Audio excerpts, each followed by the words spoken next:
The limited OTT series has created space for an open and honest conversation about what it really means to be a parent in the current digital times, and how together we can equip ourselves with the tools, strategies, and perspectives that are needed to navigate this ever-evolving era for the young, for the current generation. So we welcome our esteemed panelists for this session, Mr. Harpreet Singh Grover, founder, The Curious Parent, along with the Dr. Amit Sen, Director, Senior Child and Adolescent Psychiatrist, Children First, and Sonal Mehrotra joins them and takes this conversation ahead. Can we have a huge round of applause, please?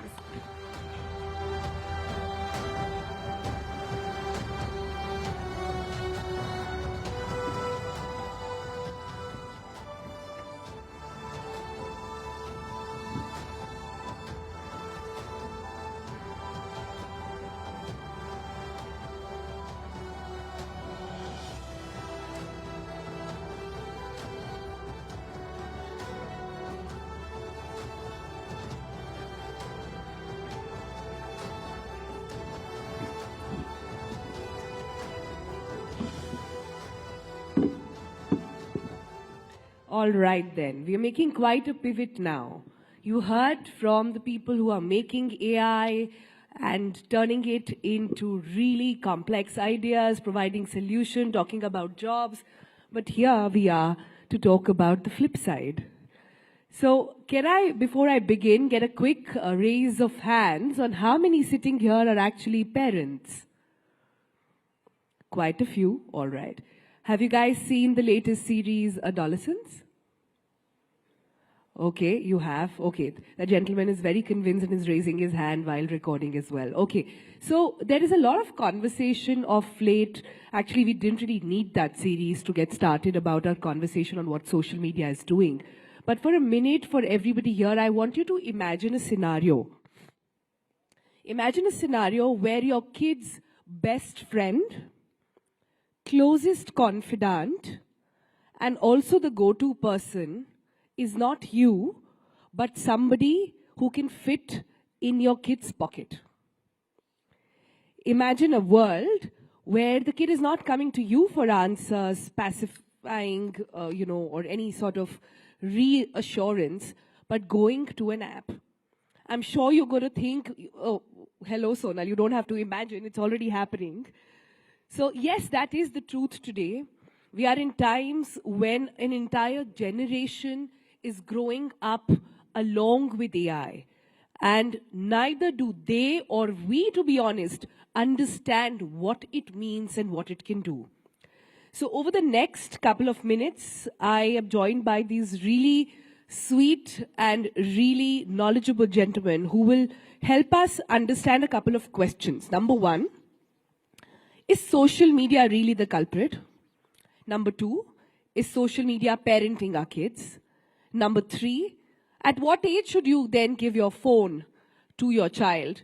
And number five, if your child at home, your kid, boy or a girl, acts out and says, there is peer pressure, what to do? Everybody has a phone, everybody's on WhatsApp, why can't you give it to me?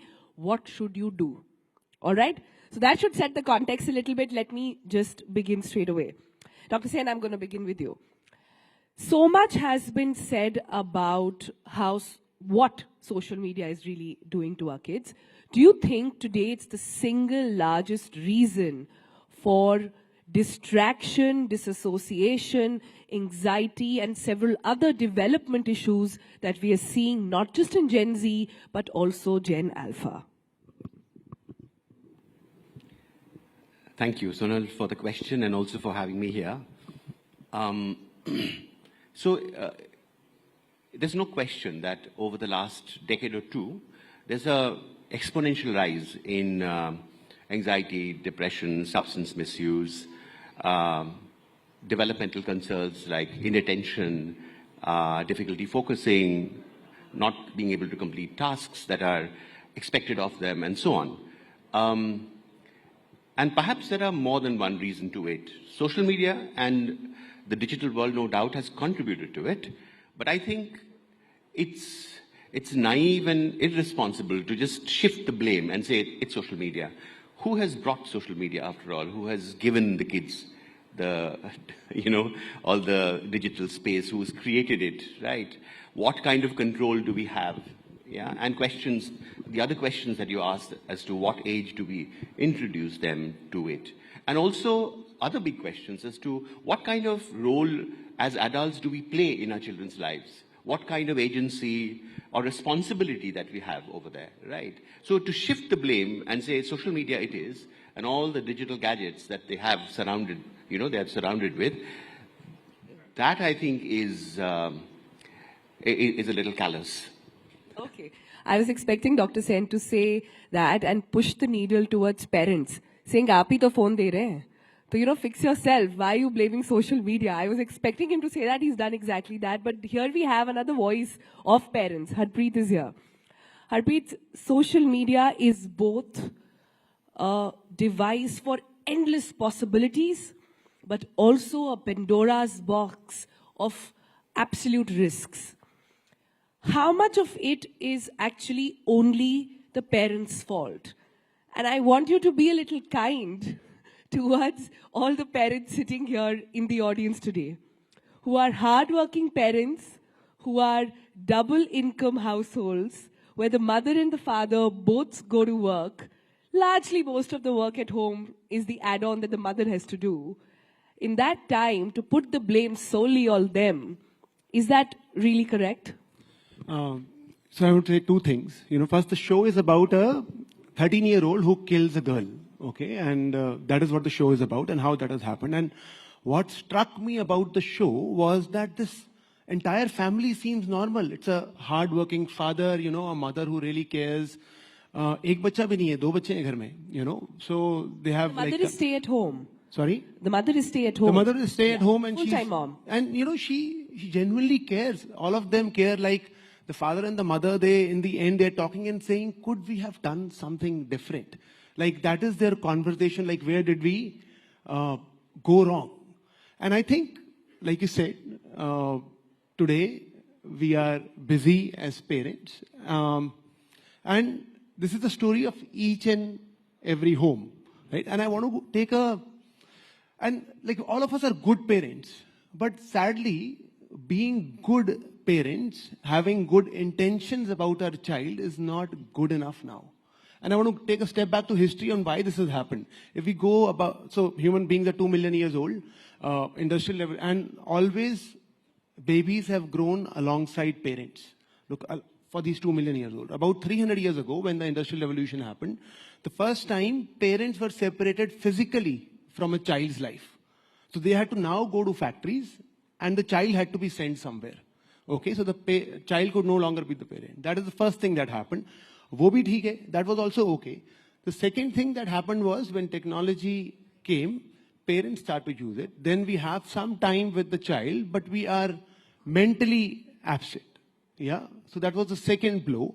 And the third blow that happens is when the child also uses the same technology. Now, all of this happens with a tired parent who's going to work to earn enough for the house, for the home, a mother who's also tired. Everything happening with good intentions. So let me go back. This is the first time in history that this is happening. Being a good parent is no longer good enough. One needs to understand a little bit about what constant screen can done to a child. For example, a 2-year-old, when they see screen for too long, they will not learn to speak. They will actually not learn to speak. And a child at the age of, like what happens in the series, can kill somebody just because they are not emotionally regulated and they are not connected to their parents. So, guys, did you notice what happened here? My first question was on, can you blame social media? The answer was no. My second question was, can you blame parents? The answer was again no. What are you guys saying? No, who is to be fixed here? Dr. Sen first, yeah. Can I respond to that? Yeah, so there's social media, there are parents, there's school and education system. There are other things that are happening out in the world which affect children, in the playground, amongst the peer group. There is a kind of socio-political climate that cascades into the school atmosphere, into homes. So it's not one thing that you can blame. I think the stakeholders are many, and that's what we need to understand, that parenting or bringing up children is a complex issue today because of all It's a these. village. So, for instance, it's a village, yeah. And for instance, even in the TV show, if you look at the atmosphere in school, there's palpable aggression and violence that is happening. Verbal, physical, the kind of language that is used, the othering and the bullying that goes on the basis of race, on the basis of language, on the basis of, one, young person with a certain color being called a monkey and getting mimicked right in class. All of that is happening, isn't it? Where is it coming from? It's coming from the society that we've built around our children. And that's why it's getting into school, isn't it? Right? Yeah. And then, of course, there are these other things that we know exists in our world, such as neglect and abuse. It happens rampantly. And in fact, unfortunately, in India, we have one of the highest rates of physical sexual abuse in children. So how do you, draw a line or circumscribe it and say, this is the problem? It is not a linear cause and effect relationship. It's circular, it's dynamic, and all these things contribute to it. And that's what we have to be mindful of. That just being a good parent, as you're saying, is not going to cut it. We have to be mindful of all that is happening in the world around them, to be able to protect them, to be able to have... I disagree, absolutely. I disagree with the way you have framed the question, in the sense of who is to blame here. Like, if somebody was to say you are to blame, I wouldn't like it. If I tell the parent you are to blame, social media is to blame, I don't think it fixes stuff, right? In the series, there is a place where the child is being interrogated by a psychiatrist, psychologist, and at the end, the 13-year-old asks, do you like me? Like, at the end of the conversation, there's the fourth visit, the final visit, the child asks, do you like me? And I think that is so profound that, so social media wants our children to be consumers. Social media wants our child to believe that happiness is external. As parents, we want our children to be creators. It is a responsibility for a child to feel that happiness ghar mein hai. It is internal. I was at the beach on Sunday, and we took my daughter, a few other kids, and there were 3 teenage girls who came, around 16 years old. They were well dressed. 3 hours we were on the beach, 3 hours they were on the beach. They did not step into the water. The only thing they did was click pictures. All 3 of them. And I'm not saying this from an angle of judgment. I am saying life is an experiencing.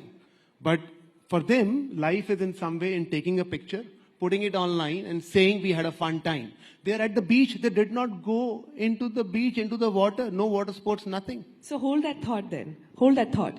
When you say kids are finding validation, finding quality time on social media, since you didn't like me saying who's to blame, where is this coming from? Because we all know kids are sponge. They absorb. They do what they see. They never do what you tell them to do. But they only do what they see. Absolutely. Yeah. Can I respond to that? Yeah. So, yes, indeed. Kids require a lot of attention. They require to be seen, to be validated, to be recognized in the way they are, right? So kids are different. They're wired differently. And they will do or choose to do different things if given an opportunity. If they do not get the validation from the sources that you would naturally expect them to, which could be sometimes parents, it could be from the schooling system, it could be from other social spaces which recognizes these differences in children, what their talents are like. If they do not get it, they have to fulfill it from somewhere. And increasingly, that is the case.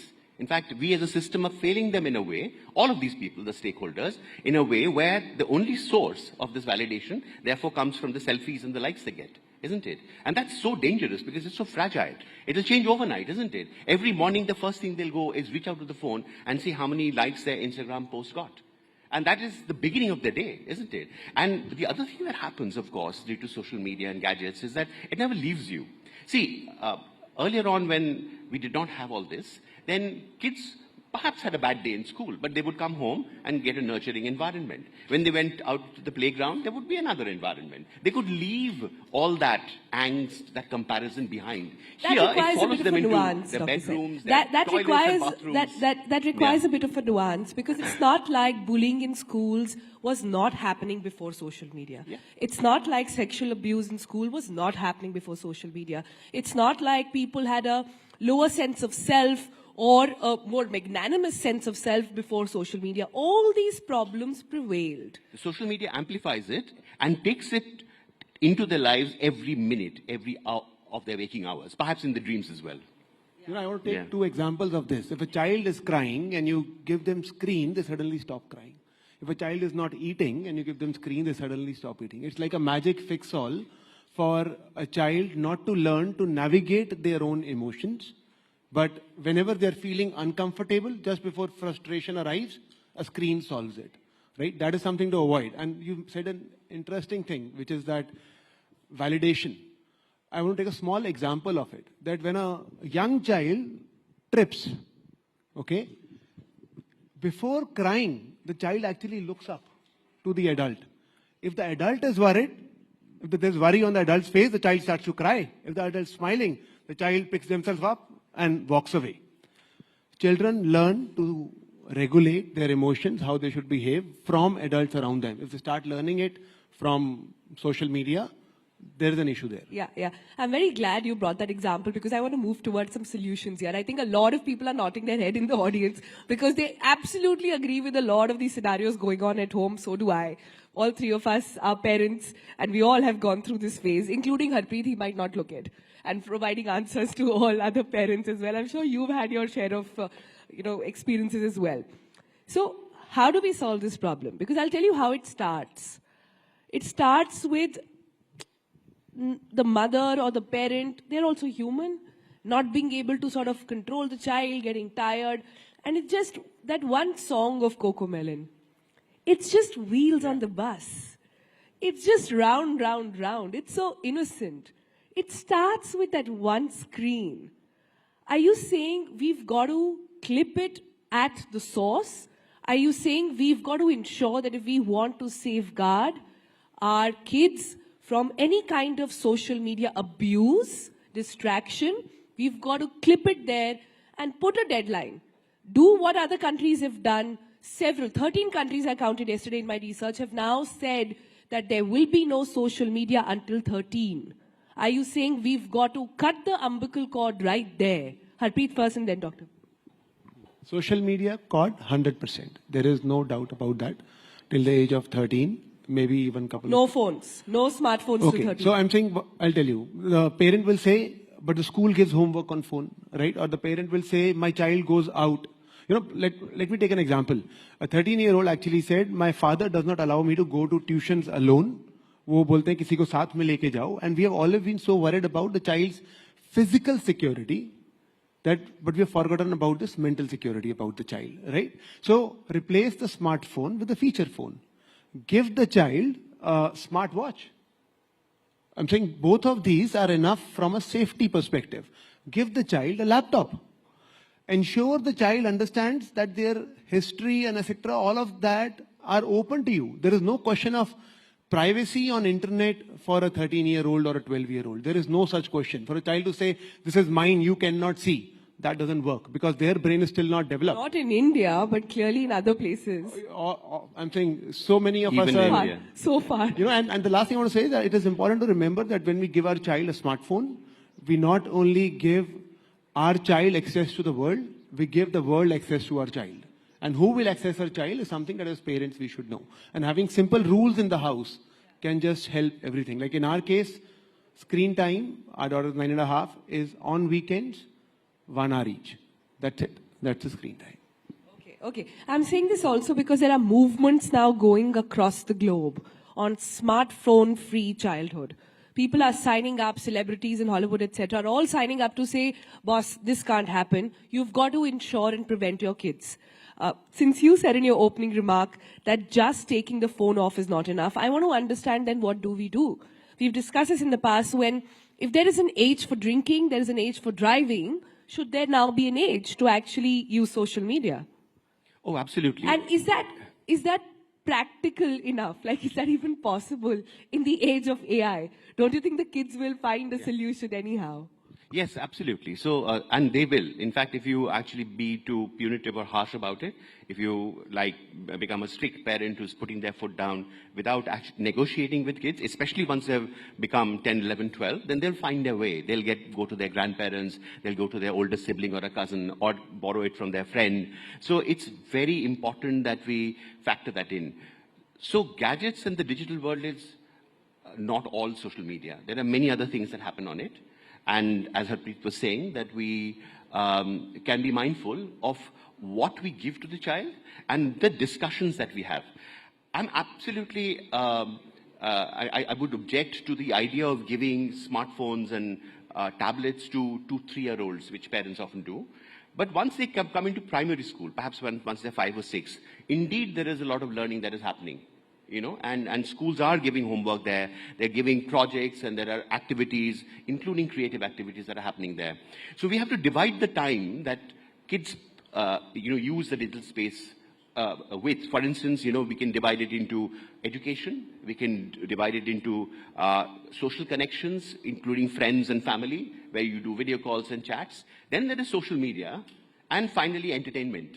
There's entertainment as well, isn't it? Yeah? And you can't get away from that. And there are various gadgets that are fulfilling it. Now, does that regulation really work, Dr. Sen? No, so the thing is, it's important for us to define it and to help and to get into those conversations from a very early age. From the beginning. You said a very beautiful word earlier. You said if you negotiate with your child. Yes.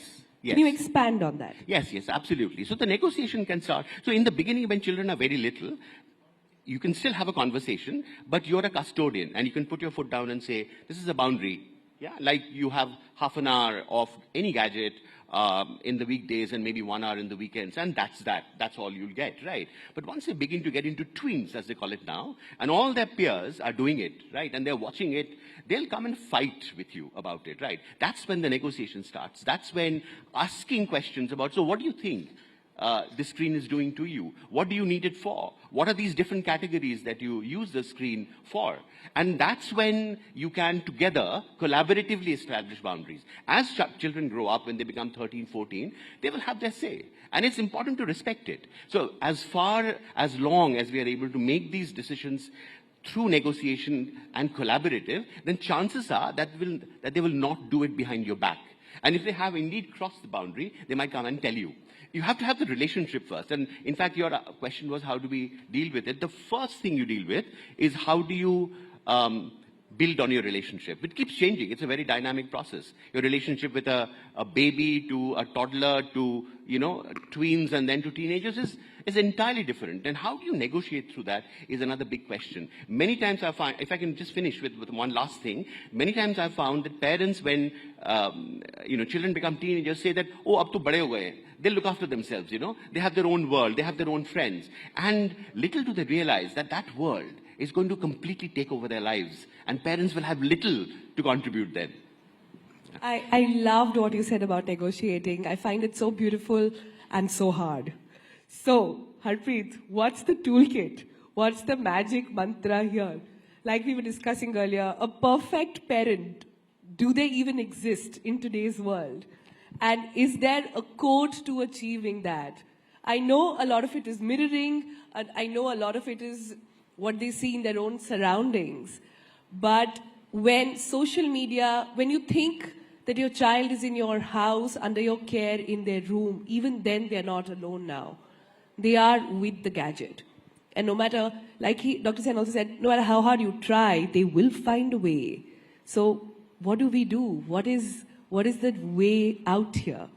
Can I take an example? Can I read out something? Is that okay? I'll read out a little bit few lines. But I'm saying I met a husband and wife with a 15-year-old, and we were sitting on the grass, and I meet less parents generally, but they had requested, and we met.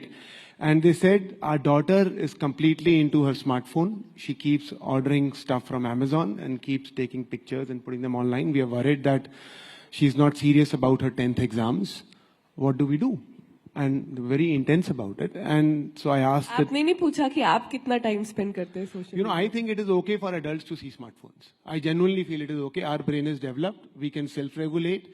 I don't think I think when a child says, आप देख रहे हो मैं क्यों नहीं देख सकता? I don't think that's a valid question. I would say to the child, आपकी height बड़ी नहीं हो रही है, आपकी height बड़ी हो रही है, मेरी नहीं हो रही है. So I can see because my brain is developed, your brain is still developing, you can't see. Like I have no shame in saying it. You can see only for 30 minutes, I can see for 4 hours. That is how it is. And I think that we don't need to be apologetic to our children for it. So I asked this 15-year-old that, do you see phone for so long? Is it hard for you to resist? She said yes. And so I told the family that you are such a wonderful family, that your child has actually come with you, is sitting with you, is agreeing with this, what this is happening. So, you have a connection that is very apparent. And I think that is the magic thing, that your child is more, even though child is not able to resist the phone, they have more connection with the parent than with the mobile. And when I saw Adolescent, the series, at the end of it, I wrote something. Please. And it was that what I wrote was lessons from adolescence. And I said that I will not let my child below the age of 16 have access to social media. I will replace my child's smartphone with a feature phone, with a smartwatch, with a laptop. I will not be bullied by my own guilt when my child says everyone has it. I will not think to myself, oh, I am giving it for studying. If my child feels left out of groups because he is unable to chat with his friend after school, I will explain to my child why that is okay. If my child is quiet, I will not think of that as okay. I will not think kids nowadays are like that only. I will find time for my child, time to connect, time to chat. I will not work with my imaginary child. I don't want a child who's good at what I want them to be good at, like boxing, football. I will see what my child enjoys doing. I will see my real child, not my imaginary child. I am responsible for my child. I love my child. Beautiful, beautiful. Huge round of applause, please, Harpreet. That is very, very thoughtful. Very, very nicely said. I have to wrap up, but not before asking this last question. To be a more present parent today requires work. It requires work. It requires a lot of work. It requires building up a lot of other skills as well. What my worry is that in order to do that, more and more women will have to take the lead, and more women will then lead to outside of the workforce. Is the key here then to try and not just talk about parenting, but try and talk about fatherhood first? Yes, and why is it that the women have to take the time off? Not at all. It's a responsibility of both the parents. And I can say that, vouch for it from my own experience, that I think that both of us, me and my wife, have been working parents all through. And we have, given our capabilities, our interests, the connect that we share with our child, we have divided responsibility. And it is an equal duty and responsibility of both parents to find the mind space, to find the resources within and in their immediate vicinity to be able to give to their child. And it definitely takes work. It has to have investment of your energy, of your mind, and other resources that you have. And you have to prioritize parenting as one of the top things that you do. Indeed, in my opinion, if you are engaged with your children as they grow, you grow as parents, as human beings. And that is the most wonderful thing, actually. It's challenging. And of course, I'll wait to hear from you, Harpreet, as your kid becomes a teenager, and how many of these plans work, because sometimes they don't. And you have to work on, you have to constantly think on your feet. And that is what challenges you as a human being, Yeah. And you're constantly growing. You're constantly confronting the realities in the world. But one of the things that you said really touched me was seeing your child as who they are. Understand that every child is wired differently, and my child is also different, unique, and we'll welcome and accept them just the way they are. I think these are complex questions with very nuanced answers. And like I said, a perfect parent does not exist, but the journey towards reaching that is somewhat beautiful. Thank you both for joining us. I'm very glad we could have this chat as we're talking about youthful aspirations right here on Rising Bharat. Thank you both. Thank you so much. Harpreet and Dr. Amit Sen, please, ladies and gentlemen. Thank you. Thank you very much.